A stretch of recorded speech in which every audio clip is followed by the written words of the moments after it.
Well, hello, my name is Randy Silva, and welcome to my channel. I've been doing various Christian teachings, and the current one is called The Kingdom, and today is going to be part 5 of that. So we've got a lot to talk about, lots of interesting stuff today, and let's go ahead and get started. So this is part 5. The title of it is Nebuchadnezzar's and Daniel's visions of many parts. So let's go ahead and start with a review from last week. So we talked about how many theologians attempt to date Daniel, the book of Daniel, to the 2nd century BC. And they give the evidence that, that there are errors in 2 of the kings that are listed in Daniel. Darius the first did not come before Cyrus, and Belshazzar is not listed at all. Number 2, there's no evidence of severe religious persecution of the exiled Jews in Babylon. And yet in Daniel you find persecution of the Jews. And number 3, Daniel was not in the prophets section of the Hebrew Bible, and therefore maybe it wasn't meant to be a prophecy, according to the Jews. And number 4, the apocalyptic style of writing that Daniel used, or is used in Daniel, wasn't developed until the 2nd century BC. So how could Daniel be written in the 6th century when it's using literary forms that weren't developed until the 2nd century BC? I rebutted those evidences because I believe it was written in the 6th century, which is the traditional writing date. It's the date that Daniel says it was written. And for the first one about the kings, Daniel spoke of Darius the Mede, not Darius the First. And Belshazzar was later found in a ziggurat in the city of Ur recently in archaeology. It was later found that Belshazzar was a replacement for the king that is on the list, Nabonidus. And number 2, there is evidence of the exiles of Babylon being treated poorly.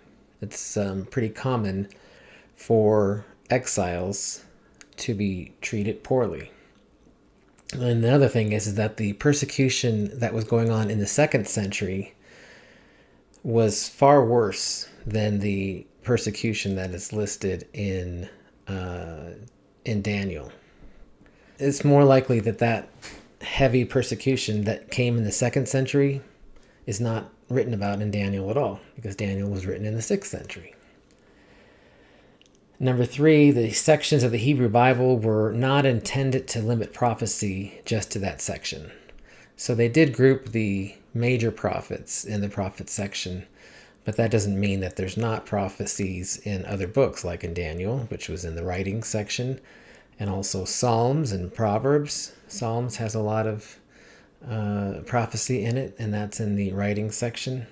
And then the 4th one, the apocalyptic style of writing evolved over several centuries, and versions of it can be found in Daniel's predecessors, such as Isaiah, Joel, and Ezekiel. And then the last point I talked about was that there is evidence that Daniel was written in the 6th century BC. There is extra historical references that show detailed knowledge of the era. So the very things that theologians are using as reasons for it to be written in the 2nd century BC, like the Kings, are actually evidences of it being written in the 6th century, because it shows that Daniel has a knowledge of history, because he was there, that wasn't determined that we didn't know about until much later. And also that Jesus refers to Daniel as a prophet, and that some of his prophecies are yet to be fulfilled. So Jesus saw him as a prophet, and he says in the book of Matthew, chapter 24, that some of his prophecies are yet to be fulfilled. So that's a good review of last week, which was kind of complicated. So that's a good review. Now I'm going to cover the prophecies, the kingdom-related prophecies of Daniel in a way slightly different than I have in the past. In the past, I would cover the 3 chapters that contain these kingdom prophecies. Those are chapters 2, 7, and 8. I would cover them individually. But today I'm going to try talking about the dream and visions and their godly or angelic interpretations all together and cross-linked and referenced. And then next time I will talk about what I think are the fulfillments. All right. So before we start, I did want to give and this will be on my blog, The Withered Fig Tree, the notes for that I'm talking about right now. So this key will be in these notes, and it's an apocalyptic key. So the apocalyptic style, remember, it doesn't mean the end times necessarily, or the end of the earth, but it does mean hidden. Cryptos means hidden. Okay, so anyway, so you'll see the word beast used. Now, also remember that Revelation is a book that was written towards the end of the 1st century AD, and by that time, the apocalyptic style that the Jews had created was very mature, and so you'll see these same symbols used in Revelation as well. You'll see the beasts and or ferocious animals. Those represent nations or empires. You will see horns on those beasts, and those represent kings or emperors within those empires. You'll see the word sea, and that refers to all of humanity, or the sea of humanity. You'll see mountain, which we talked about 2 episodes ago in Isaiah chapter 2. You'll see mountain, but you also see that today in Daniel chapter 2. Mountain is God or God's power and dominion. The 4 winds, that is universal or cosmic power. Ancient of Days is a term given to God because he's always been. You'll see things like blazing fire or fire coming out of somebody's mouth. That is judgment and destruction. A lot you'll see also just in the New Testament, in the Gospels, you'll see this term Son of Man. That really just means a human, because the son of a man, is a human. But it's a term that's usually then expanded upon to refer to God in a son of man or in a human. Now there are, of course, a lot more symbols and a lot more numbers. I'll talk about some numbers here, but there are a lot more than I'm listing, but I'm just trying to list some major ones. So then there's the number 7. That is God's number of perfection, because he created the universe in 6 days and then rests in the 7th. The number 6 is one short of perfection and is therefore considered an evil number. And then you will see the number 3.5, which is an odd number. It's not even. It's not an integer. It's got a decimal point, a half. But you'll see that in 3 different forms. You'll see that referred to as a time, times, and a half a time. So that's a time, 1 times, which is 2, and a half a time. So 1 plus 2, 3, and a half a time, 3.5. That's how they get that symbol. And then you'll also see the 42 months, and you will also see 3.5 years, and you will see 1,260 days. So those are all the same symbol, and it means a period of instability and persecution. And that's because it's half of 7. And then you'll see terms like the Holy Land or the Promised Land or the Beautiful Land. That refers to Israel or more in general to God's people. Okay, let's dig in. So we're going to start in Daniel chapter 2, verses 29 through 45. As your majesty was lying there, now I should preface this, that this is Nebuchadnezzar, and you can read the whole chapter 2. It's very interesting. Nebuchadnezzar has this dream. It troubles him a lot. He calls together all of his court seers, and he threatens them with death if they can't tell him the dream, and then tell him what the dream means. If he just tells them the dream, then they'll just make up something about the interpretation. So he figures if they can actually guess the dream or know the dream, then their interpretation will be trustworthy. Okay, so as your majesty was lying there, your mind turned to things to come, and the revealer of mysteries showed you what is going to happen. As for me, this mystery has been revealed to me not because I have greater wisdom than anyone else alive, but so that your majesty may know the interpretation, and that you may understand what went through your mind. Your majesty, look, and there before you stood a large statue, an enormous, dazzling statue, awesome in appearance. The head of the statue was made of pure gold, its chest and arms of silver, its belly and thighs of bronze, its legs of iron, its feet partly of iron and partly of baked clay. While you were watching, a rock was cut out, but not by human hands. It struck the statue. We'll see that the rock was cut out of a mountain here just in a moment, but it was cut out of a mountain, but not by human hands. It struck the statue on the feet of iron and clay and smashed them. The iron, the clay, the bronze, the silver, and the gold were all broken to pieces and became like chaff on a threshing floor in the summer. The wind swept them away without leaving a trace. But the rock that struck the statue became a huge mountain and filled the whole earth. Okay, and then he's going to give the interpretation. So you could see this was a pretty crazy dream that Nebuchadnezzar had, and it troubled him. And so here Daniel, as a real prophet, as a prophet of the one God, he's the only one that was able to somehow, miraculously know what the dream was without having been in Nebuchadnezzar's head. And then, of course, he's going to interpret it. So here's the image of the statue. Of course, we don't know exactly what it looked like, but this is probably something like it. Head of gold, body and arms of silver, thighs and belly of bronze, legs of iron and feet of iron and clay. Now, I've put some interpretations, but actually some of these he actually said that the head is Nebuchadnezzar and it's gold. So that one, it was just a given.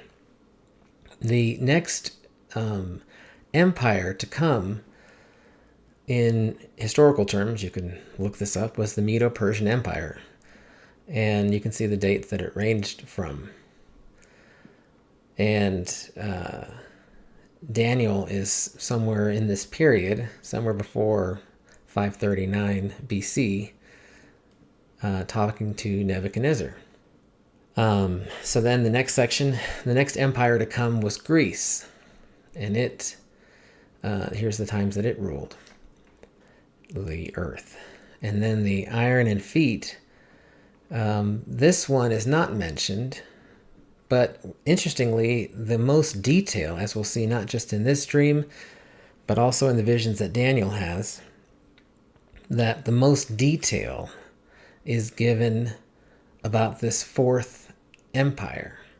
And that's a little bit strange because you can imagine that if you were a human coming up with, some sort of prophecy or vision, fake one, and you were talking about something way in the distance, the further out you'd go, you give less and less detail to it. But here, because these are real prophecies and they come from God, more and more details given about this furthest most empire. And the Bible, or in Daniel, never says that this never calls it out by name as Rome, but it is the empire that defeated Greece. It's the next one that took over the whole known world at the time. And here are the times that it existed. And we know that something very important, very poignant for the Bible occurred during the Roman Empire, and that was the birth and death and resurrection of Jesus Christ. And that was around 30 AD. And another big thing that happened during the time of Rome was the destruction of the temple in 70 AD. That one we know the date of precisely. Now, what we're going to see is that in Daniel chapter 7 and in Daniel chapter 8, these same 4 different things are going to be expanded upon and given different types of symbols and imagery. So before we get to that, though, let's go to back to Daniel chapter 2. We'll go to God's interpretation.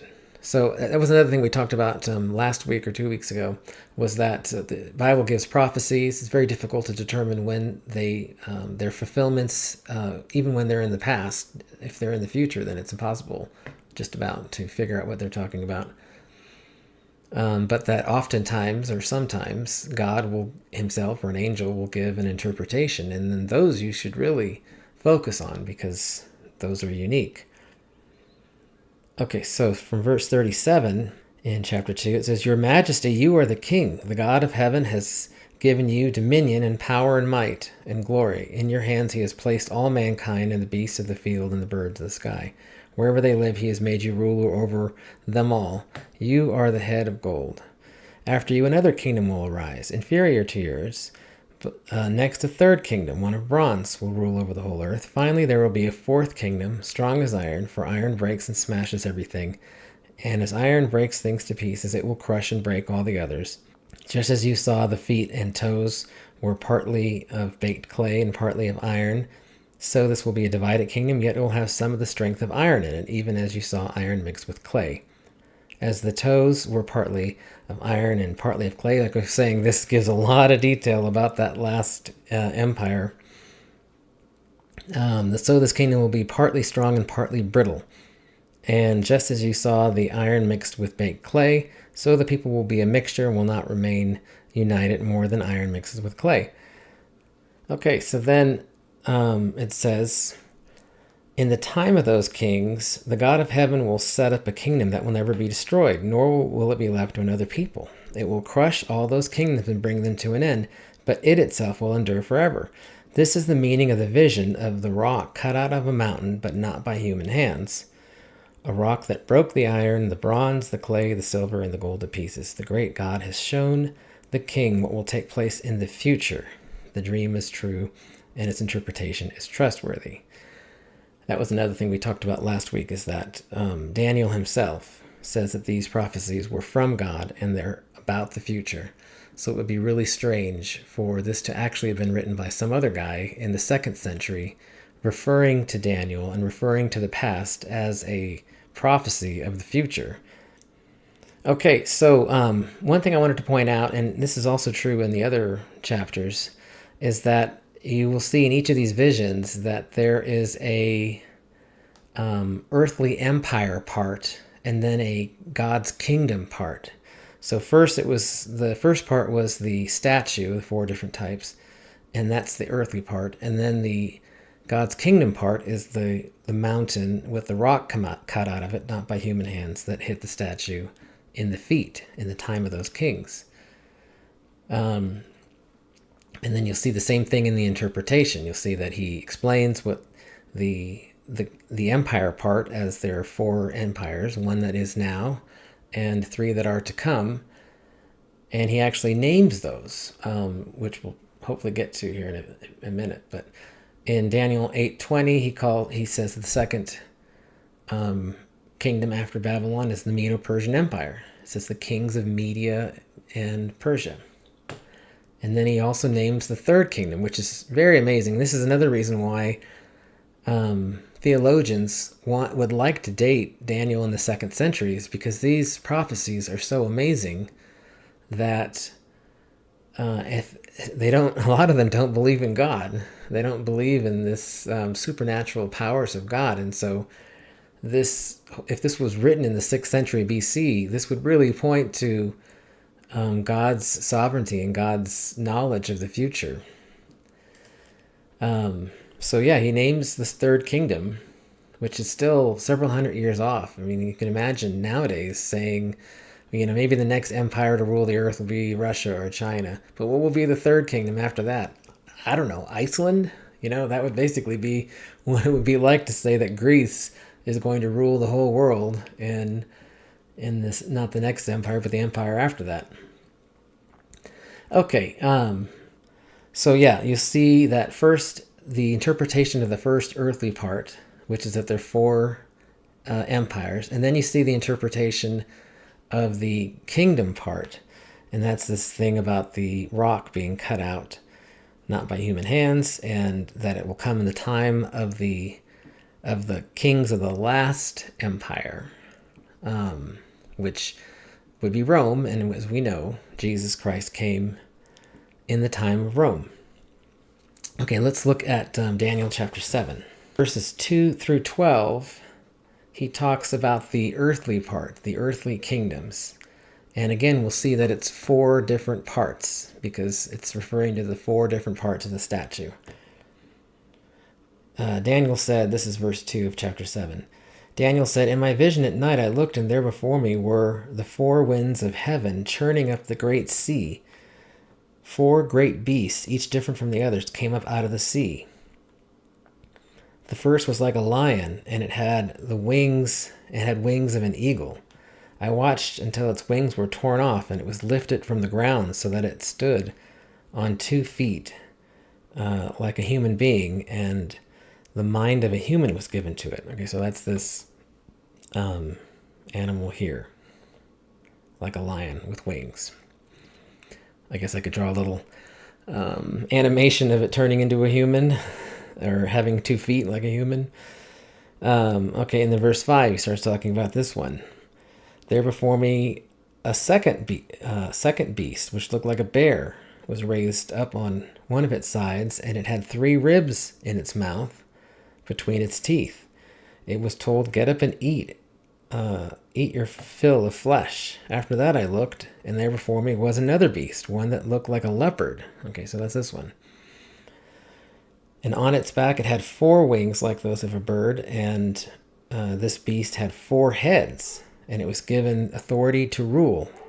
After that, in my vision at night I looked, and there before me was a 4th beast, terrifying and frightening and very powerful. It had iron teeth." So there's that reference to iron again, like the iron legs. And I just found this picture online. It's not really a known animal. It's just a terrifying beast. "It crushed and devoured its victims and trampled underfoot whatever was left.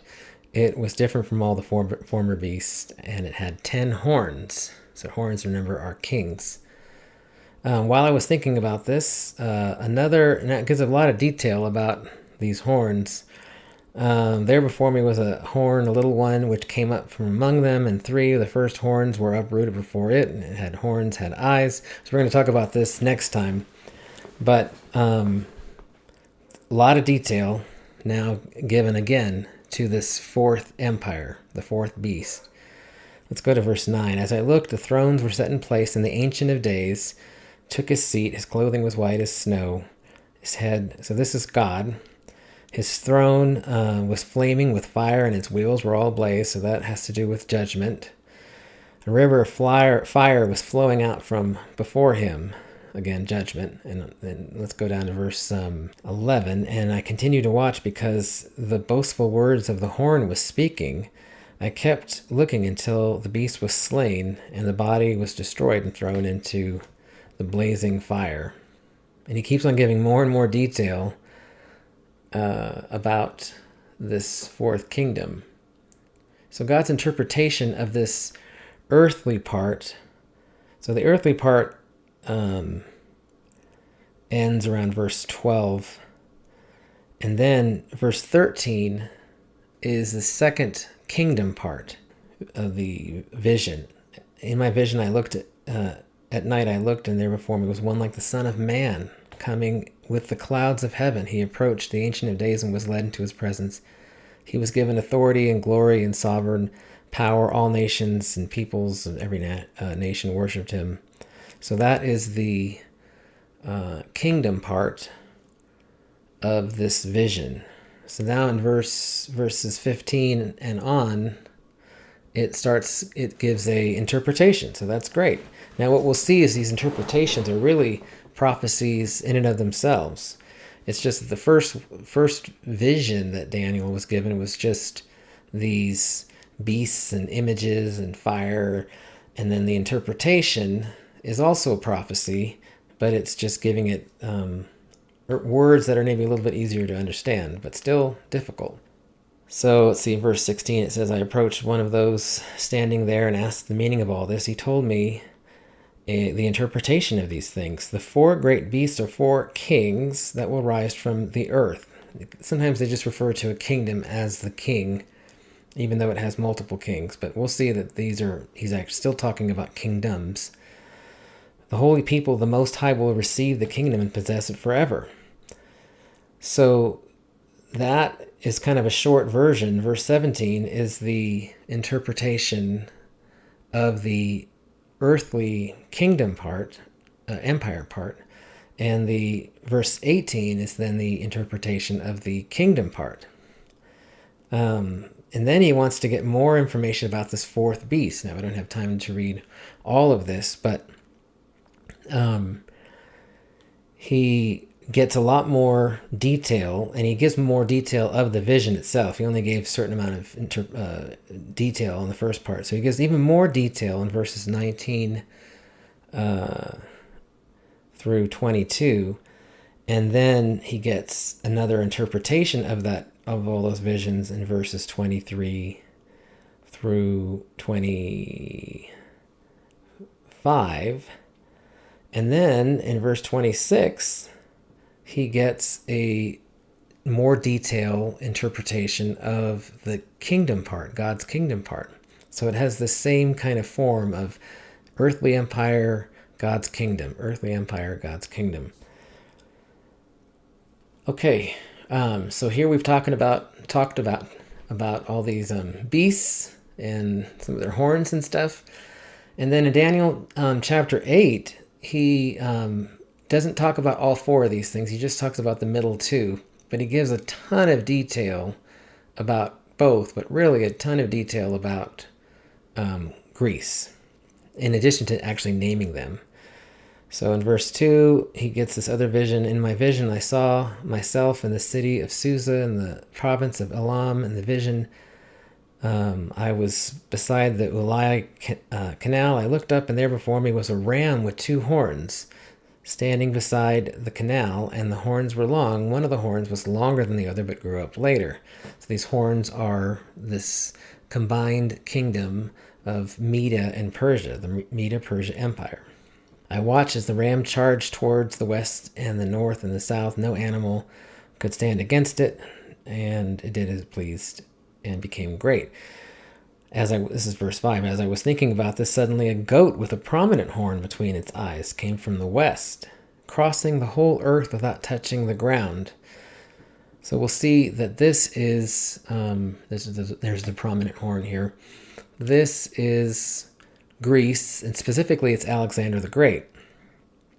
And this whole idea of it, that's why it talks about wings in Daniel chapter 7. But this whole idea of it jumping across is the idea of how Alexander the Great took over the whole world. And when he was 19, he started, and he died when he was 33.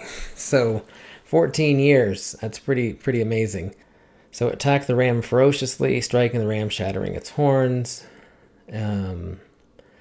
Let's see, the goat, this is verse 8, the goat became very great at the height of its power. The large horn was broken off. So even before he had a son, he died from a sickness. And that's the large horn being torn off. In its place were four prominent horns grew up in the four winds, up towards the four winds of heaven. So again, those horns are emperors or kings. And he gives just a ton of detail that I don't have time to talk about, but you can look at this from verses 9 through 12 about this these four horns and how they will have, one of them will have great power to destroy God's people. We'll talk about, at our next time, we'll talk about who that was. And then in verse 13 through 14, you get the kingdom part of the vision that Daniel's having. And then in verse 15 through the end of the chapter, verse 27, he gets the interpretation from an angel. And it was the angel Gabriel, it says, verse 16. And he gives this great interpretation of what this vision is talking about. Especially mostly the detail, again, how it gives more detail about the further part of the vision is about what will happen in the Greece Empire after the death of Alexander. It's pretty amazing. And this whole amazing part of it, because anybody who knows anything about history, even just a little bit about history, like a theologian, for instance, will read these things and go, there's just no way. I mean, I know exactly what he's talking about. I know who this horn is. I know who these four horns are. These 10 horns, I know who they are. This has to have been written pretending to be a false prophecy. But we know that it's not, that it was written in the 6th century BC and is so accurate because it's God. God knows all things. So, that's a blast of these 3 different chapters. Next time we will talk about more about the fulfillments of those 3 different visions, dream and 2 visions. And next time, so I'm actually going on vacation, so the next time won't be next week. In fact, it won't even be. This is like our big vacation, so it'll be in 4 weeks. Next 3 weeks are off. But thanks again for joining me, and remember to like and subscribe. If you haven't already, please subscribe. And thanks again. Have a great night.